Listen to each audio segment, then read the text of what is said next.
할렐루야. 예, 잘 오셨습니다. 오늘도 하나님께서 여러분들이 이 자리를 인도하심을 믿습니다. 그리고 그 발걸음에 순종하셨기 때문에 순종하셨기 때문에 하나님께서 또 놀라운 은혜와 축복, 또 하나님께서 주시고자 하는 그 마음을 넘치도록 내려주시리라 믿습니다. 우리 좌우 앞뒤에 계신 분들과 이렇게 인사할까요? 오늘도 잘 오셨습니다. 또 이렇게 인사하겠습니다. 하나님의 인도하심 받으세요.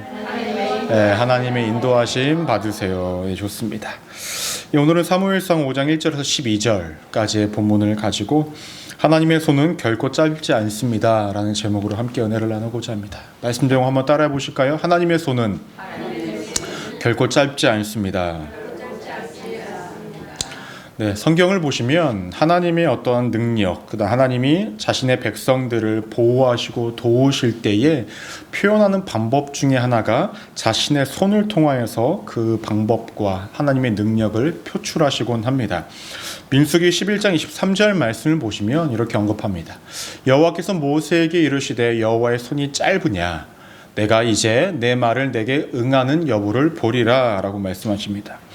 밀수기 말씀 가운데서 하나님께서 이렇게 말씀하신 이유가 무엇이냐면 모세의 인도함에 따라서 애굽에서 백성들이 함께 나왔는데 자신들이 가지고 나온 모든 먹을 것들을 먹고 광야에서의 생활이 생각보다 녹록지 않아서 불평불만이 생길 때였습니다.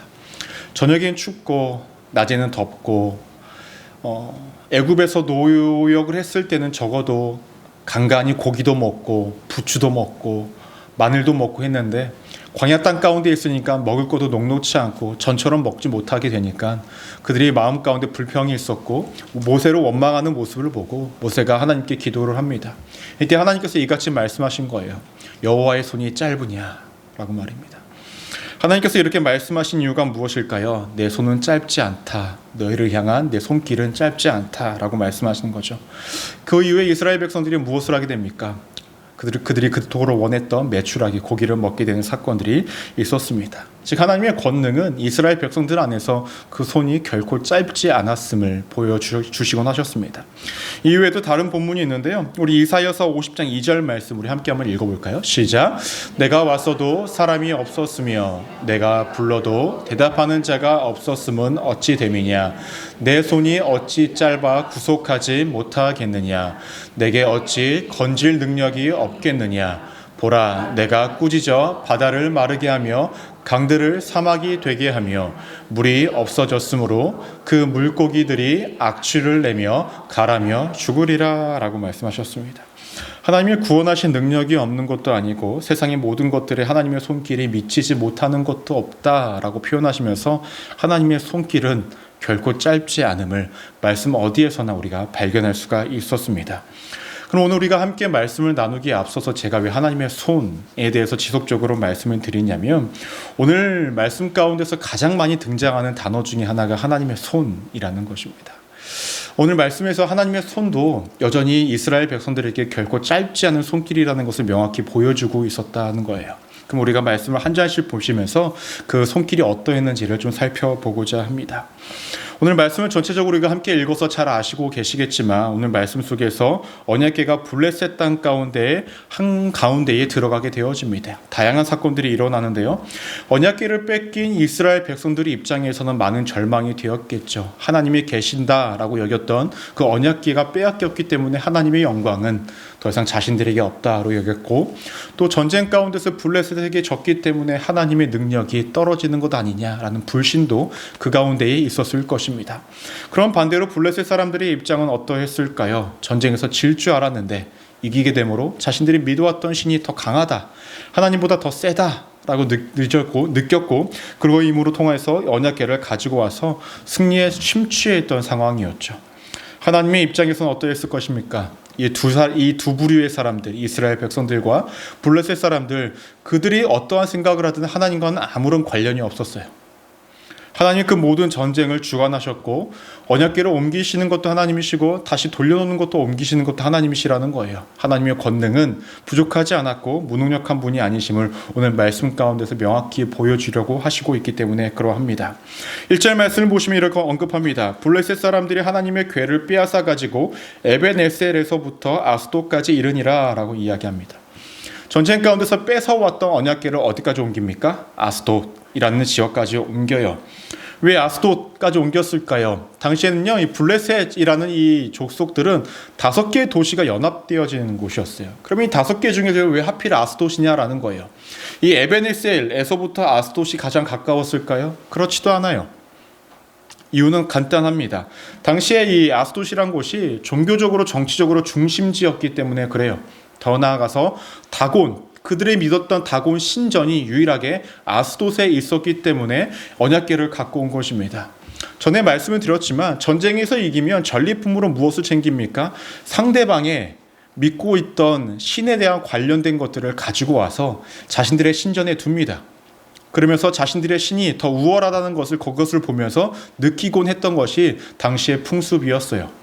때문에 당시에 블레셋 사람들은 이 아스돗에 언약궤를 갖고 와서 다곤 신전에 이 언약궤를 두고자 가지고 왔던 것입니다.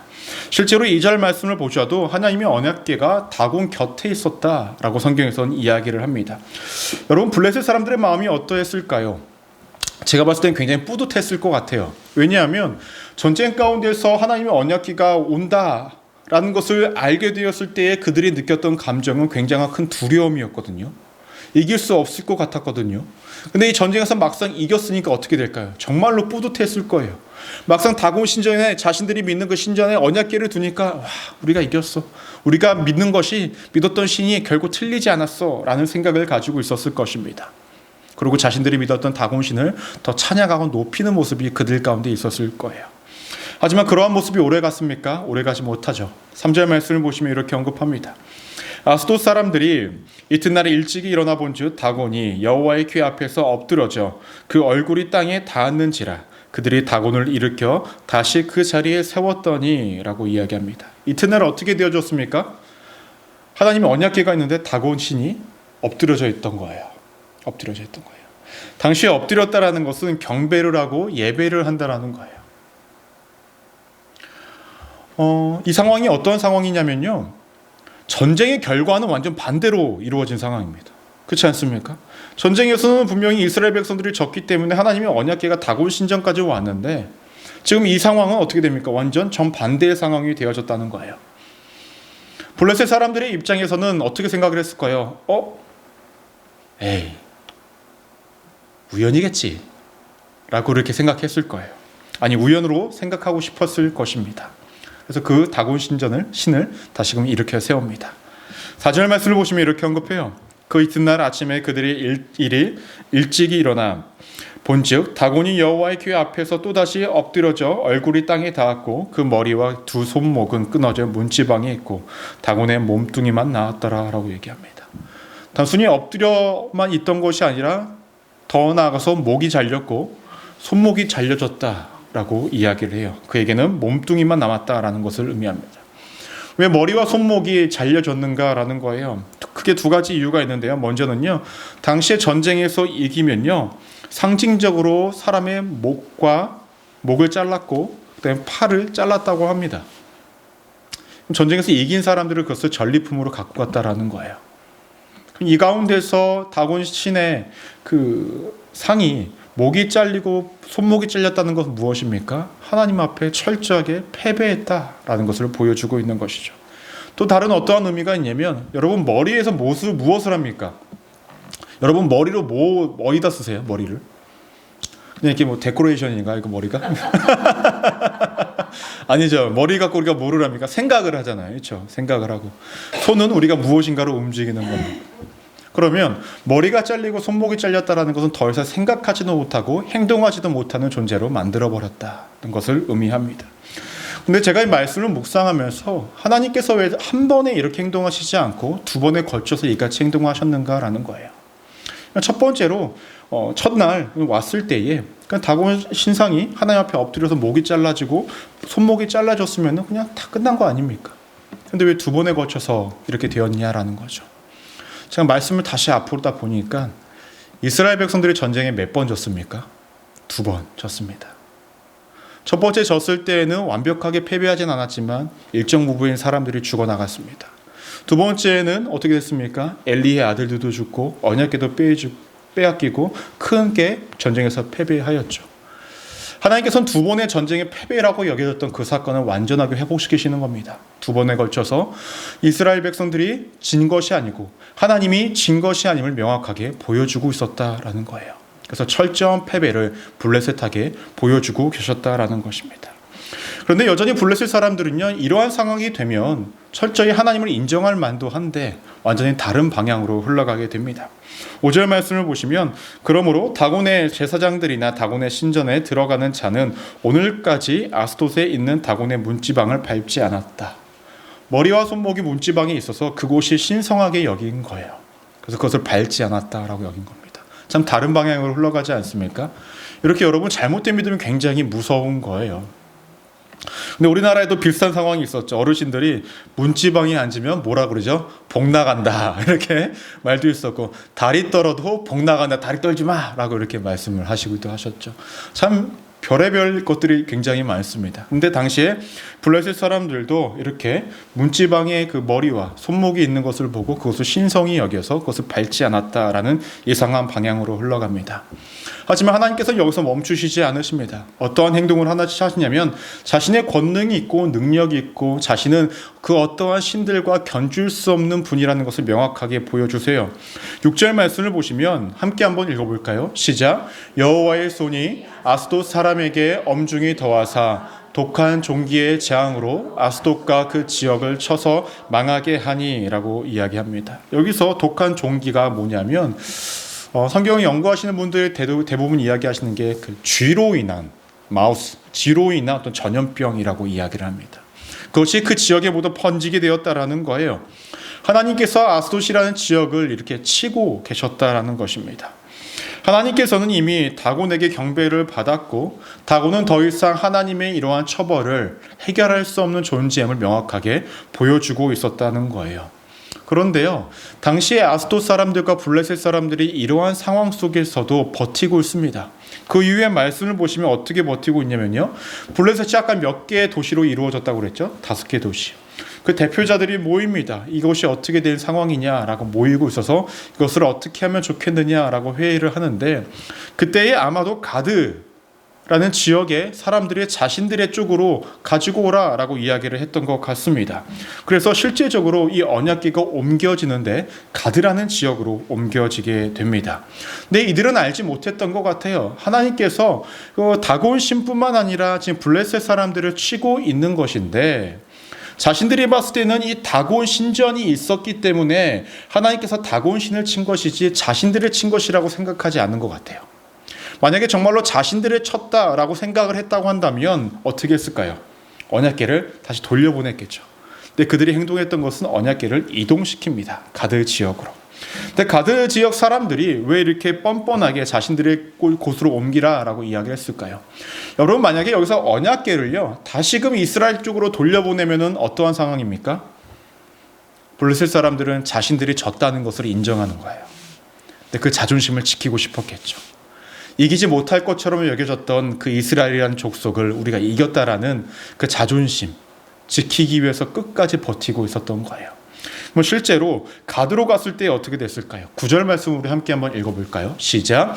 그것을 옮겨 간 후에 여호와의 손이 심히 큰 환난을 그 성읍에 더하사 성읍 사람들의 작은 자와 큰 자를 다 쳐서 독한 종기가 나게 하신지라 라고 이야기합니다. 가드에서 언약궤가 옮겨졌을 때에 어린 아이들부터 성인에 이르기까지 모두가 다 이 전염병에 휩싸입니다.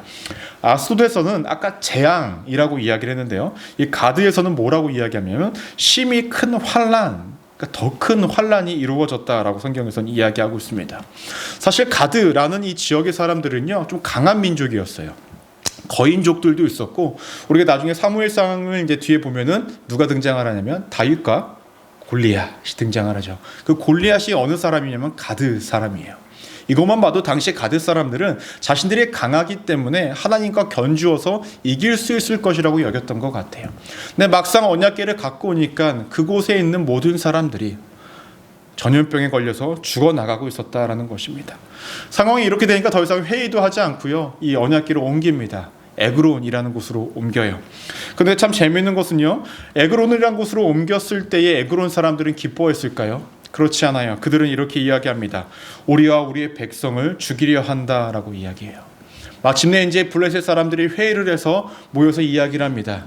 야, 우리 이러다 다 죽게 생겼다. 이거 언약궤 다시 돌려보내자라고 이야기를 합니다. 더 이상 무의미한 죽음을 갖지 말자라는 거죠. 11절 말씀은 그들이 이렇게 하나님의 권능을 인정합니다. 하나님의 손이 엄중하심으로라고 이야기를 해요. 당시에 어떻게 그 상황을 정확하게 묘사하고 있었냐면 12절 말씀 우리 함께 한번 읽어볼까요? 시작. 죽지 아니한 사람들은 독한 종기로 치심을 당해 성읍의 부르짖음이 하늘에 사무쳤더라. 그들이 얼마나 고통스러웠으면 그들의 어떠한 부르짖음이 하늘에 사무쳤다라는 거예요. 그 고통 소리가 어느 정도였냐면 출애굽기 12장 30절 말씀을 보시면 그 밤에 바로와 그 모든 신하가 모든 애굽 사람이 일어나고 애굽에 큰 부르짖음이 있었으니 이는 그 나라에 죽임을 당하지 아니한 집이 하나도 없었음이었더라라고 얘기합니다. 이스라엘 백성 애굽 땅 가운데서 10번째 재앙이 내려졌을 때 장자들이 다 죽지 않았습니까? 근데 장자들이 모두 죽은 것을 보고 당시 애굽 사람들이 목 놓아 외치고 울었던 그 절규의 소리가 지금 이 블레셋 사람들에게 있었다라고 성경에서는 이야기하고 있었습니다. 그러면 여기까지가 우리가 오늘 함께 읽었던 말씀인데 여기서 몇 가지를 나눠보고자 합니다.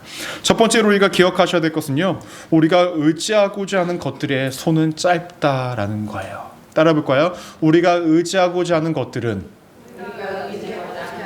손이 짧습니다. 여러분, 저는 오늘 말씀을 보면서 정말로 진짜 어이없게 느껴졌던 부분이 있었습니다. 그것이 무엇인지 아십니까? 3절을 보시면요, 다곤 신상이 언약궤 앞에 엎드려졌어요. 그렇죠? 근데 그걸 누가 일으켜 세웁니까? 사람들이 일으켜 세워요. 전쟁에서 자신들이 이기게 해줬고 자신들을 지켜줄 거라고 여겼던 다곤 신이, 그 신상이 어떻게 됩니까? 사람들 손에 일어설 수밖에 없는 무능력한 존재였다라는 거예요. 그렇게도 끝까지 믿고 지키고 있었던 그 다곤 신상이 엎드려졌을 때의 사람의 손길이 아니면 혼자서 일어나지도 못하는 무능력한 존재가 당시의 우상들이었다는 것입니다.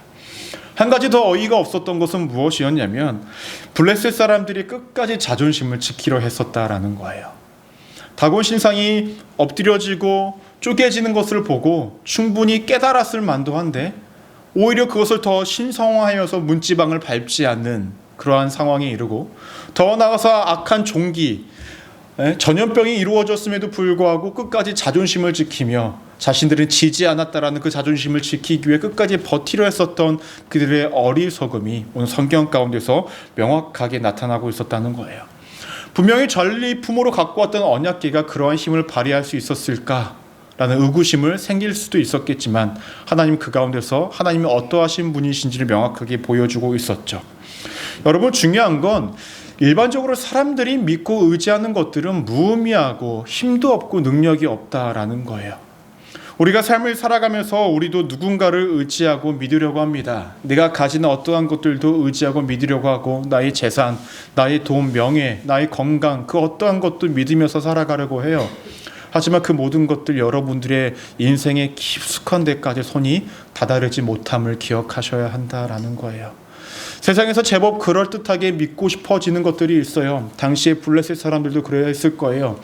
그들의 인생은 얼마나 불안했으면 어떠한 신상을 만들어 놓고 이것이 우리를 지켜줄 거라고 여기며 살아갔겠습니까? 내 시대를 살아가는 사람들은 그렇지 않을까요? 우리도 그래요. 우리의 삶이 불안하고 어떠한 것들의 삶에 억울함과 힘겨움도 있고 때로는 힘듦과 어려움들이 발생되어지니까 무엇인가를 믿고 싶은데 그것이 당장 내 눈앞에 있지 않고 내 당장 눈앞에 무엇인가를 해결해 주지 않음으로 통하여 우리는 내 눈앞에 보이는 그 무엇을 항상 의지하고 싶어진다라는 것입니다. 근데 그것들은 여러분들이 지켜주지 못한다라는 것입니다. 더 나아가 남성들이 이런 말들을 많이 하죠. 나는 그 누구도 안 믿어. 나 자신을 믿어. 라고 하는 것이 남자들이 일반적으로 많이 하는 말들이에요. 근데 스스로를 믿어봤자 자신을 지킬 수 있나요? 못 지킵니다. 자신의 몸뚱아리 하나 지키지 못하는 것이 우리들의 현주소 아니겠습니까? 내 자존심 지키고 나의 어떠한 것들로 나를 스스로 지키려 하지 마십시오. 아무것도 못 지킵니다. 오늘 말씀에서 명확하게 보여주고 있지 않습니까?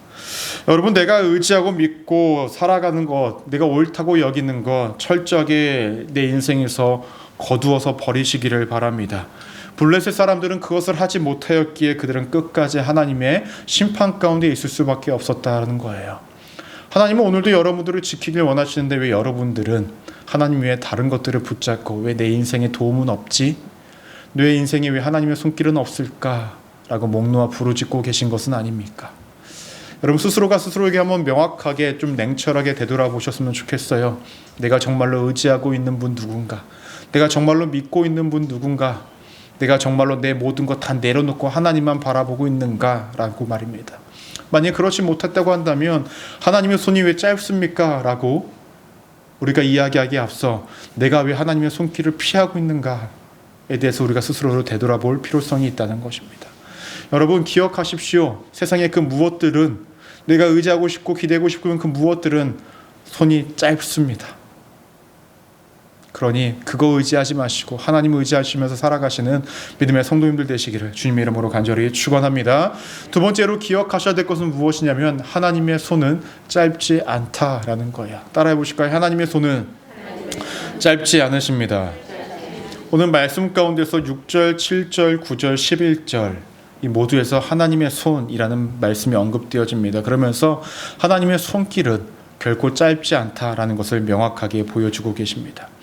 여러분, 만약에 언약궤가 이스라엘 백성들이 없었음에도 불구하고 하나님의 손길이 블레셋 땅 가운데서 나타나는 이유가 무엇이다 라고 생각을 하십니까? 먼저는요, 하나님의 손이 결코 짧지 않기 때문에 나타난 사건이죠. 두 번째로는 무엇보다 하나님은 이스라엘만의 하나님이 아니라 이 세상을 창조하신 하나님이시기 때문에 블레셋 땅 가운데서도 하나님의 손길은 임하고 있었다라는 거예요. 여러분, 오늘 말씀에서 우리가 명확하게 기억하셔야 될 것은 무엇이냐면 하나님의 심판은 하나님과 관계를 맺지 않는 자들에게 임하여지는 것입니다.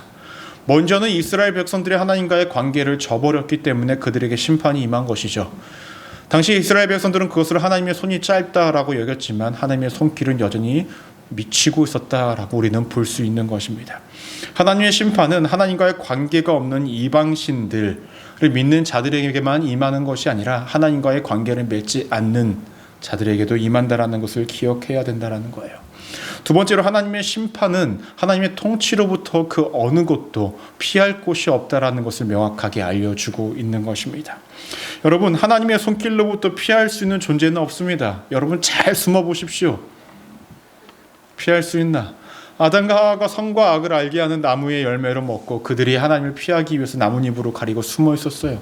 하나님이 찾으시죠? 아담아 어딨냐? 하나님 못 찾으셔서 그랬었을까요? 아니죠. 알고 계심에도 찾으십니다. 이유는 너 스스로가 스스로의 죄악을 깨닫고 먼저 와서 이실직고 하기를 원하셨다, 회개하기를 원하셨다라는 것이죠. 중요한 것은 언약궤는 당시의 사람들에게 보여주기 위한 가시적인 요소일 뿐이었어요. 당시의 사람들은 언약궤가 있는 곳에 하나님이 있다라고 명확하게 믿고 있었기 때문에 하나님은 언약궤를 사용하셔서 하나님의 존재를, 하나님의 일하심을 보여주고 계셨다는 거예요. 때문에 블레셋 땅 가운데 언약궤가 있어서 그곳에 하나님이 계시니 이방 땅 가운데서 우상을 섬기는 그들을 철저하게 심판하고 계셨다라는 것입니다. 이해가 되십니까?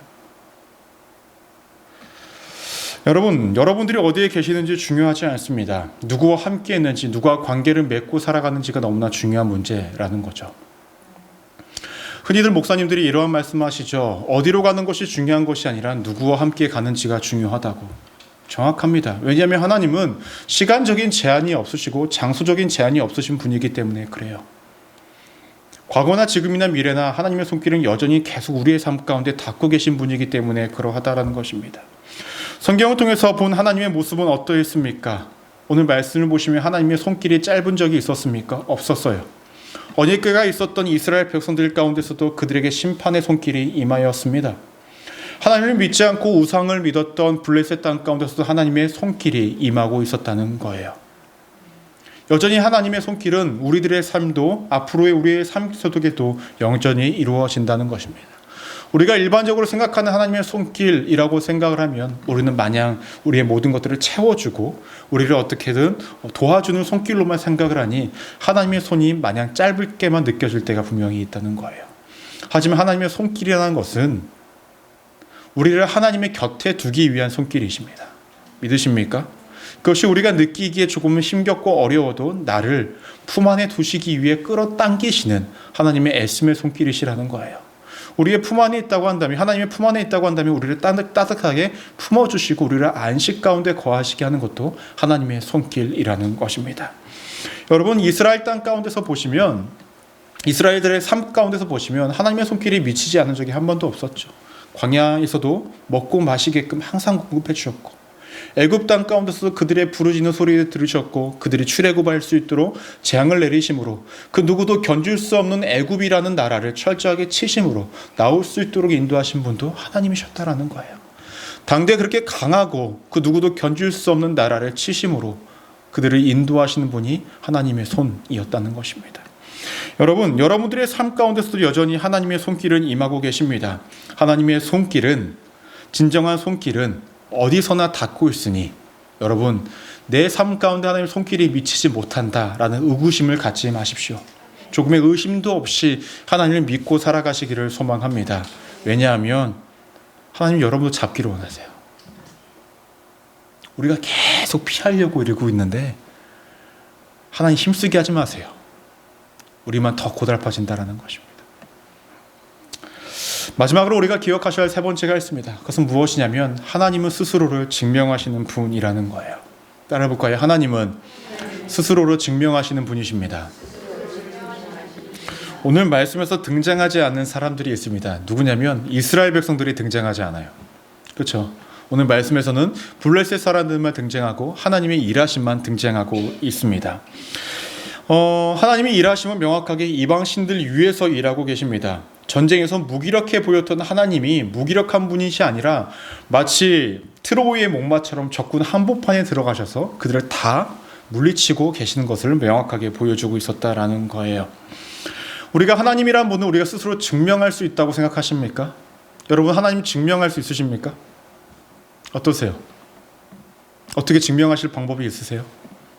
없어요. 인간은 하나님을 증명할 수 없습니다.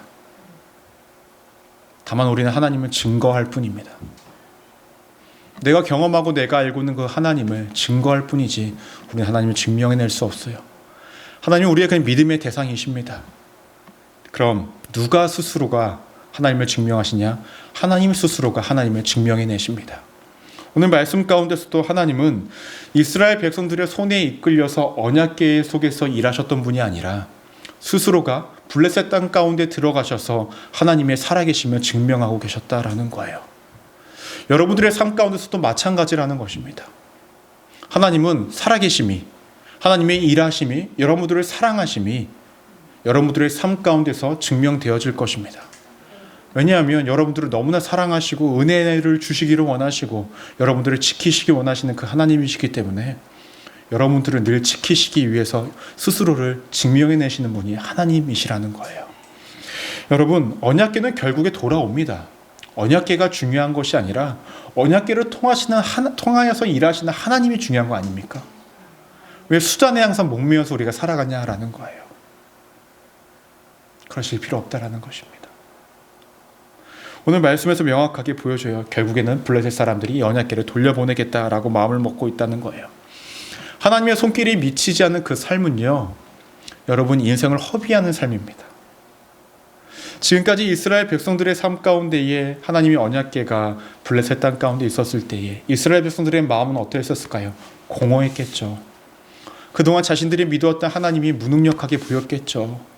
하나님의 영광이 사라져서 힘들었겠죠. 좌절하고 있었겠죠. 전쟁에서 져서 그들이 할 수 있는 것이 아무것도 없는 상황이었겠죠. 근데 만약 그들이 하나님과 관계를 잘 맺고 있었으면 그러한 시간을 허비하지 않았을 거예요. 하나님이 함께 하시지 않은 인생을 내 스스로 뭔가를 이룰 수 있고 내가 의지하는 무엇인가로 내가 스스로 무엇인가를 일궈낼 수 있다고 느낄 수가 있는데 여러분, 그 인생, 그 삶은 내가 허비하는 인생이라는 거예요. 더 돌아가는 인생이라는 것입니다. 그러니 여러분, 늘 기억하십시오.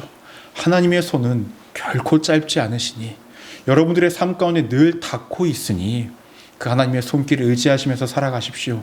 그 하나님의 손길이 내 인생에 닿고 있다고 한다면 하나님은 스스로를 증명해내실 것입니다.